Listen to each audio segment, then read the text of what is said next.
Every story needs a villain, but what if the villain is the main character? That's the haunting question Netflix's monster series keeps asking, and Season 3 might be its darkest chapter yet.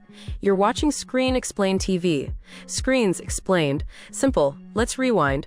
Season 1 dropped us into the chilling world of Jeffrey Dahmer. Evan Peters' performance shook audiences, and the series became one of Netflix's most watched shows ever. Love it or hate it, it forced us to confront the horror of a man who looked ordinary but was anything but. Then Season 2 flipped the script. Instead of a lone killer, we got the Menendez brothers. Lyle and Eric's story wasn't just about murder, it was about privilege, abuse, and the spectacle of America's trial of the decade. For some viewers, it wasn't about seeing monsters at all. It was about questioning who the real villains were. Now Season 3 is coming. Monster, the Ed Gein story. Cast in the lead role, Charlie Hunnam. And if you know Gein's history, you know this won't just be a typical crime drama. Gein inspired icons like Norman Bates from Psycho and Buffalo Bill from Silence of the Lambs. Which means this season isn't just telling one man's story, it's showing us the roots of America's darkest myths. Add in Laurie Metcalf as his mother, Tom Hollander, Olivia Williams, and a stacked cast, and fans are already calling it Netflix's boldest swing yet. So what's the hook here? Director Joe Carnahan says it's about more than crime. It's about obsession, family, and the thin line between love and control. He described it as a throwback to 70s thrillers like Serpico and Michael Mann's Heat.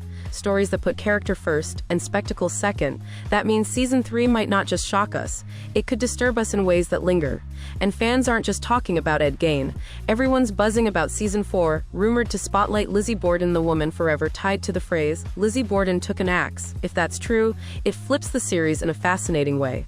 Because Lizzie was acquitted, which raises the question, is she a monster or a victim of history's gossip mill? That mystery could make Season 4 unlike anything we've seen before. But here's what the fandom really wants. They don't just want gore, they want context. They want to see how trauma, family, and society create the conditions for monsters. They want insight, not just shock value. Imagine if Ed Gein's story doesn't just show what he did, but forces us to ask, how was this even allowed to happen? That's the angle that could keep Monster relevant instead of exploitative.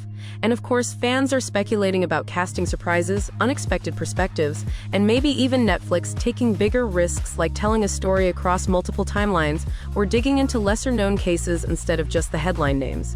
If Netflix dares to evolve, this anthology could run for years. So now it's your turn. Do you think Monster is pushing boundaries in a good way, or is it straddling that dangerous line between storytelling and sensationalism?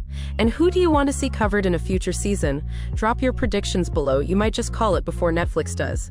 And hey, if this breakdown gave you chills, hit that like button, tap subscribe, and join the Screen Explained family. Because here, we don't just binge shows, we pick them apart, rumor by rumor, twist by twist. Until next time, keep your eyes open, because as Lady Whistledown once said in another Netflix hit, if there is a scandal, I shall uncover it. And when it comes to monsters, Netflix is making sure we uncover every shadow.